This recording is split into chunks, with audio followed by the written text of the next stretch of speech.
If you grew up in the 1950s, you remember this feeling. The one that came right after Christmas, taking down the decorations. It wasn't sadness, not exactly, but something close. It was the end of something special, the slow, quiet return to the ordinary. For weeks, your house had been magical, glowing, festive. It was different. And now, it would go back to being just a house again, plain, regular, not a Christmas house.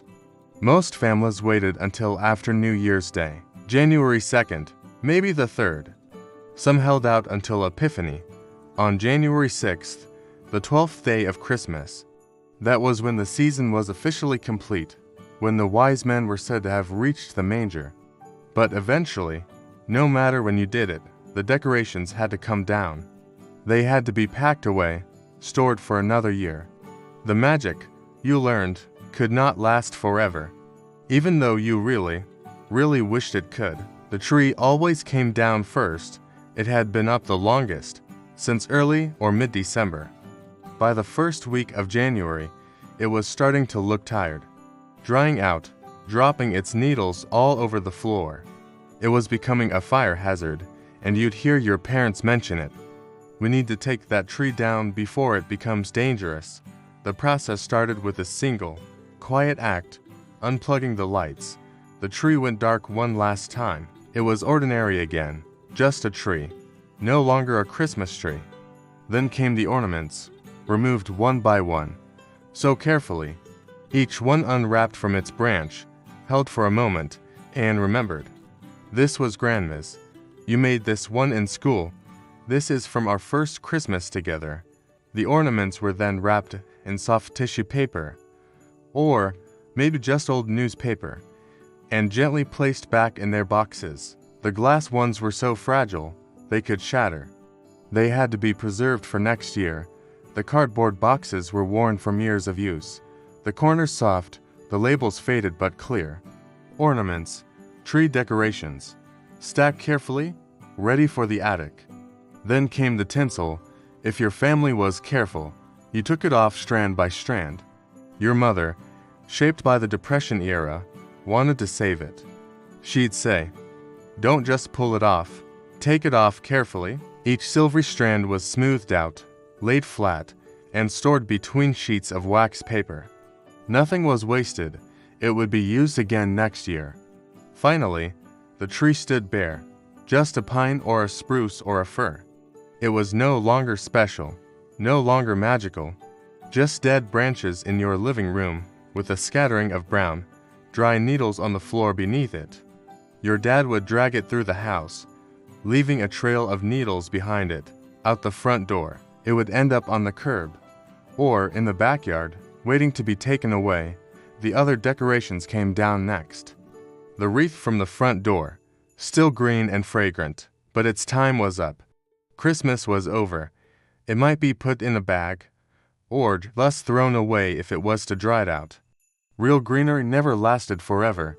The stockings were unpinned from the mantel. You'd check inside one last time, emptying out any remaining candy canes or small toys forgotten in the bottom. Then they were folded and placed in a box. Each family member's stocking waiting together for next Christmas, waiting to be filled again. The electric candles were unplugged and removed from the windows, their small bulbs wrapped in newspaper and stored. The windowsills were bare now. No warm light glowed out into the winter night. The house looked darker from the outside, less welcoming, more ordinary. The nativity scene was packed away, with each figure wrapped individually. Mary, Joseph, the baby Jesus, the shepherds, the wise men, and all the animals. They were all returned to their box, with tissue paper between them for protection. These figures were sacred. They would come out next year to tell their story again, but for now, they were stored away, waiting. The garland was removed from the doorways, the stairway railings, and the mantels. If it was fake, it was rolled up and saved. If it was real, it was discarded, thrown away, gone. The smell of pine began to fade from the house. It started smelling normal again, just like a house, not like Christmas. Do you remember taking down Christmas decorations in the 1950s? The sadness of seeing the bare tree, packing the ornaments away, though carefully for next year. Share your memories in the comments below. We want to hear all about how you said goodbye to Christmas. Box by box, the decorations disappeared, up the pull-down stairs into the attic. Your dad carried them up, stacking them in the dusty, hot space among all the other boxes of stored things. The Christmas boxes had their own special spot, where they would live for 11 months of the year.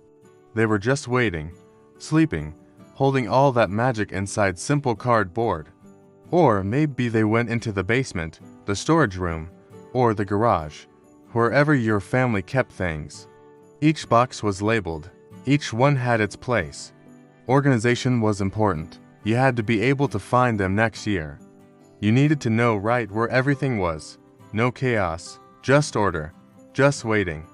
The living room looked strange, empty.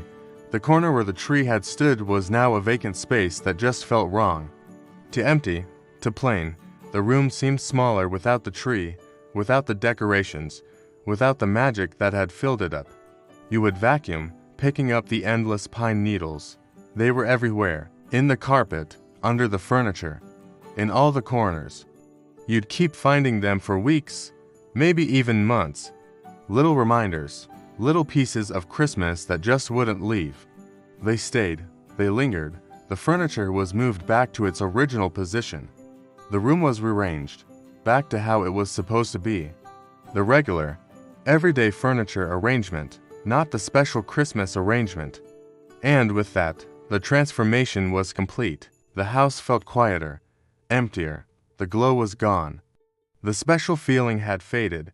It was just a house again, just January, just winter, but without Christmas, cold, dark, and ordinary. But you also felt a little bit of relief. The pressure was over. The preparation, the celebration, the hosting, the need for perfection. It was all done, finished. Now you could relax, rest, return to normal routines, normal meals, normal life. As a child, you might have felt sad, missing the tree and the lights and the magic. Can we keep the tree up a little longer? Why does it have to come down? But your parents knew. They knew it had to end. They knew normal had to return. They knew that life could not be Christmas forever. And yet, even as the last box went into storage, there was a feeling of hope, a promise, because the decorations weren't gone. Not really. They were just waiting, sleeping, ready for next year, for next Christmas, when they would come out again, when the magic would return, when the house would transform, when Christmas would come again. If this brought back memories of bare trees, packed boxes, and houses returning to normal, give this video a thumbs up and subscribe to Yesterday Lives. We are preserving the rituals, the endings, and the bittersweet moments that completed the cycle of celebration. Because yesterday never truly disappeared. It just packed itself carefully in tissue paper, climbed the attic stairs, and waited patiently in the darkness for another December to arrive.